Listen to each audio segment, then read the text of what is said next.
Bonjour chers frères et sœurs, je sais que nous sommes tous en train de passer une période critique, une période inédite dans l'histoire de l'humanité. Aujourd'hui, dimanche, nous serions réunis dans nos salles de culte pour célébrer le nom du Seigneur, mais cette pandémie du coronavirus nous impose de rester confinés dans nos maisons. Et ce qui est le plus important, c'est que le Seigneur Jésus est là. Il est là à vos côtés, il est là à mes côtés. Je pense beaucoup à vous, je pense à vous dans mes prières. Et je sais que le Seigneur vous tient dans sa main. Et il prendra soin de vous jusqu'à la fin de cette crise.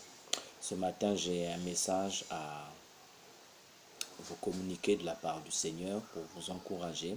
Sachez que le Seigneur ne nous a pas oubliés, peu importe ce que nos yeux voient, ce que nos oreilles entendent, même si c'est une situation assez dramatique, mais la vérité c'est que Dieu est au contrôle, Dieu règne sur ce monde, il tient tout dans sa main et il aura le fin mot de l'histoire.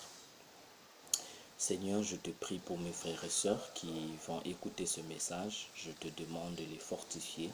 Je te prie de les éclairer par ton Esprit Saint et de continuer à raviver la flamme de notre foi. Béni sois-tu. Amen.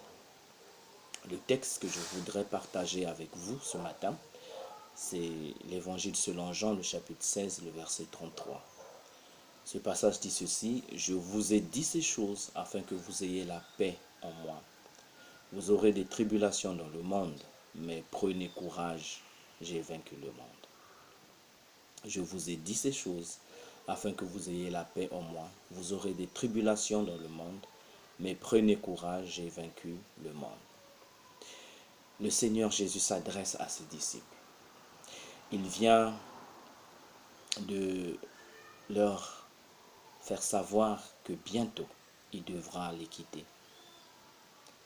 Et bientôt, il devra se séparer d'eux. Ce n'était pas une bonne nouvelle. C'était un peu effrayant pour les disciples. Qu'allait-il devenir? Qu'allait-il faire? Le Seigneur devait s'en aller. Et la suite, l'avenir semblait incertain. Tout devenait comme sombre tout autour d'eux. Mais Jésus les rassure. Jésus leur dit: je vous ai dit ces choses afin que vous ayez la paix en moi. Et ça, c'est une vérité très importante, une chose que nous devons garder à l'esprit. Le but du Seigneur, la préoccupation du Seigneur Jésus dans nos vies et dans nos cœurs, c'est que nous soyons remplis de paix, sa paix. Il avait dit dans Matthieu: venez à moi, vous tous qui êtes fatigués et chargés, et je vous donnerai du repos. Et le repos, c'est la paix. Jésus est appelé le prince de paix. Il est la source de la vraie paix, de cette paix que le monde recherche incessamment, de cette paix qui devient une perle rare. Mais cette paix est donnée à tous ceux qui croient en Jésus et qui espèrent en lui. Vous aurez des tribulations dans le monde, ajoute Jésus. Ces paroles que Jésus a prononcées ne concernaient pas seulement ses disciples qui étaient en sa présence ce jour-là, mais elles nous concernent aussi. Jésus nous prévient, Jésus nous avertit que nous connaîtrons des tribulations dans ce monde. Nous passerons par des moments difficiles, des épreuves, comme aujourd'hui avec le virus qui est en train de causer beaucoup de dégâts. Jésus le savait. Il a dit: vous aurez des tribulations dans ce monde. Mais prenez courage.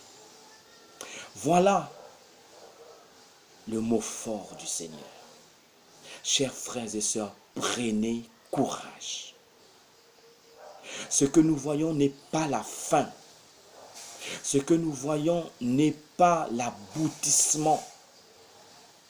Prenez courage. Le peuple du Seigneur Jésus ne peut jamais sombrer dans le désespoir.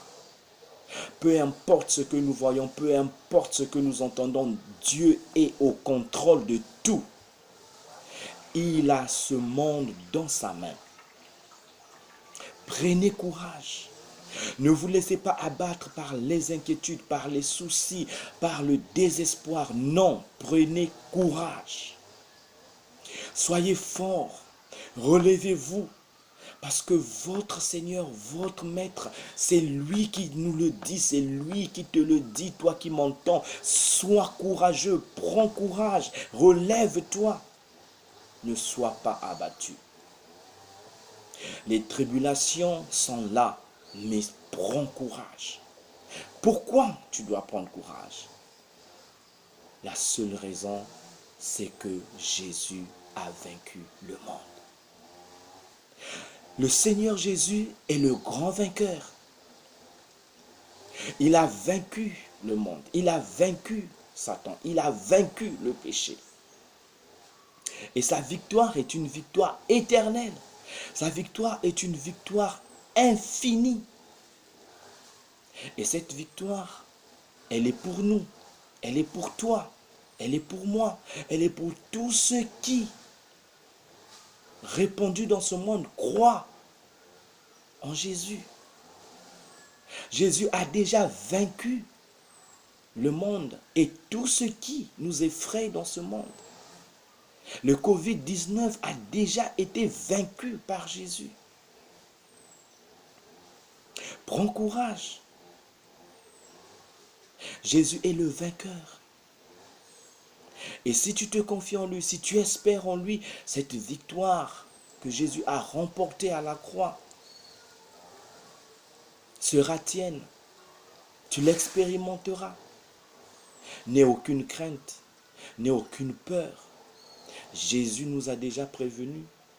Mais il nous a prévenus en nous donnant un message d'espoir, un message d'espérance. Peu importe les vicissitudes de la vie que nous aurons à rencontrer, nous devons prendre courage parce que celui qui est en nous, le Seigneur Jésus, a déjà vaincu ce monde. Tous les aléas de la vie sont sous son contrôle. Aujourd'hui, il est le Seigneur des Seigneurs, il est le Roi des Rois, il est assis sur le trône. Il détient la position la plus élevée, le pouvoir le plus grand. C'est pourquoi, chers frères et sœurs, ne vous inquiétez point. Ne vous laissez pas abattre, peu importe les mauvaises nouvelles que vous entendez. Jésus est vainqueur. Peu importe ce que les athées, les incrédules peuvent dire. Où est votre Dieu? Notre Dieu règne encore. Le Seigneur Jésus est assis sur le trône. Il est le Roi des rois, il est le Seigneur des seigneurs. Tout est sous son contrôle. Et toi, mon frère, toi, ma soeur qui m'écoute ce matin, prends courage. Sache que Jésus est vainqueur. Jésus a vaincu. Il ne vaincra pas. Il a déjà vaincu et sa victoire est une victoire une fois pour toutes. Une fois pour toutes. Il n'y a rien à ajouter. Il n'y a rien à enlever. Il a remporté la victoire une fois pour toutes. Et cette victoire, elle est pour toi, elle est pour moi. Que craindrons-nous? La mort? Non. La mort peut arriver d'une façon ou d'une autre. Mais pour nous, enfants de Dieu, ce n'est pas la fin. C'est au contraire le passage vers la gloire. Le passage dans l'éternité glorieuse avec notre Seigneur Jésus. Alors, chers frères et sœurs, en ce moment confinés dans vos maisons, je vous prie de lever vos têtes. Je vous prie de chanter. Je vous prie d'élever des louanges au Christ qui a vaincu. Les tribulations d'aujourd'hui prendront fin. Il l'a promis, il le fera. Nous ne savons pas ce que sera demain, mais nous savons que Jésus est avec nous, qu'il nous tient dans sa main et qu'il nous gardera pleinement et parfaitement. N'a-t-il pas dit que je connais mes brebis Mes brebis entendent ma voix et elles me suivent. Je leur donne la vie éternelle et elles ne périront jamais. Et personne ne les ravira de ma main. Voilà ce que Jésus a dit dans Jean chapitre 10, le verset 28 à 29. Il nous tient dans sa main. Et j'aimerais chanter ces quelques paroles qui nous rappellent ce message. Si l'ombre de la nuit vient obscurcir ma route, mon Dieu en qui je crois reste un puissant soutien. Si l'ombre de la nuit vient obscurcir ma route, mon Dieu en qui je crois reste un puissant soutien.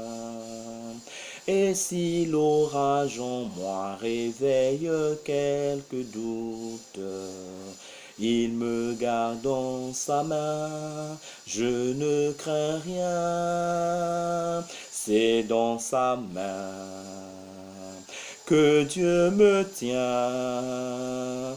Il m'aide et me protège, il me soutient. Pour moi de jour en jour, il a son plan d'amour. Dieu me tient dans sa main, je ne crains rien. Oui mon frère, oui ma soeur, pour toi aussi Dieu a un plan d'amour. Il te tient dans sa main. Il t'aide, il te protège, ne crains rien. Que Dieu vous bénisse. Père, prends soin de mes frères et sœurs. Garde leur cœur dans ta parfaite paix. Remplis-les de cette assurance que tu les aimes et que jamais tu ne les abandonneras. Merci, parce que Jésus a vaincu pour nous. Et merci pour sa paix qui nous est rendue disponible et que nous acceptons de remplir nos cœurs. Béni sois-tu, Père. Au nom de Jésus. Amen. Bien, bon dimanche à vous et gardez le sourire. Soyez en paix. Jésus a vaincu. Il vous aime. Il prendra soin de vous. Je vous aime.